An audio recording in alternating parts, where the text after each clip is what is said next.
I shaved my head for my daughter with cancer, and my boyfriend called me a bald freak at his cousin's wedding. I was halfway through shaving my head when my boyfriend texted. My daughter had been crying about being the only bald girl at school. Cancer took her hair at 7 years old, so I was surprising her we'd be bald together. The stylist had just taken the first chunk when my phone buzzed. Damien, my cousin's wedding is next week. Better not show up looking like a bald freak. Get a good wig. I started crying. Maria, the stylist, stopped immediately. What's wrong?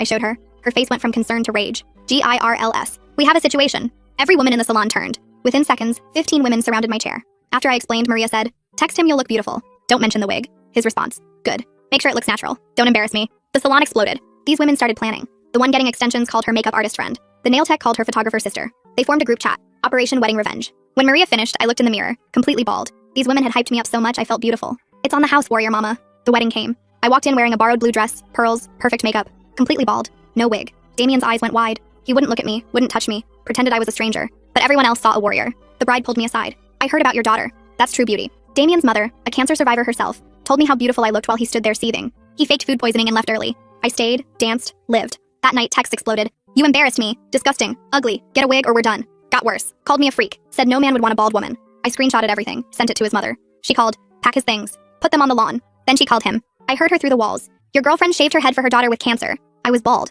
Was I ugly? The salon posted our before/after photos online. This queen shaved her head for her daughter battling cancer. Her ex called her a bald freak. Went viral. 50K likes. Someone found Damien's Instagram. His last post had 2,000 comments calling him trash. His mom commented, "I'm ashamed to call you my son." My daughter's reaction when she saw me? Happy tears. "Mommy, we match. We're both beautiful." Damien tried calling a week later, crying about his mom disowning him and his job seeing the viral post. I blocked him. But yesterday, everything changed. My daughter came home from the hospital crying. Not about her hair, about something else. "What's wrong, baby?" The nurse said something weird. "What?" She said Daddy was asking about my treatment schedule. My blood froze. Damien wasn't her father. Her father died 3 years ago. Damien came to the hospital. She said he had paperwork. Said he was my stepfather. I called the hospital immediately. They confirmed someone claiming to be her stepfather had requested her medical records. Showed ID, asked about her chemotherapy schedule, her medications, side effects. "Why would he want that?" I asked. "Ma'am, we assumed he had permission. He knew all your information." I hung up, hands shaking. Then I found it. An insurance document on my kitchen table I hadn't left there. Damien still had his key. Life insurance, on my daughter, for $500,000. The beneficiary? Damien. The date? 3 days ago, while she was at treatment. My signature? Forged. I called the police.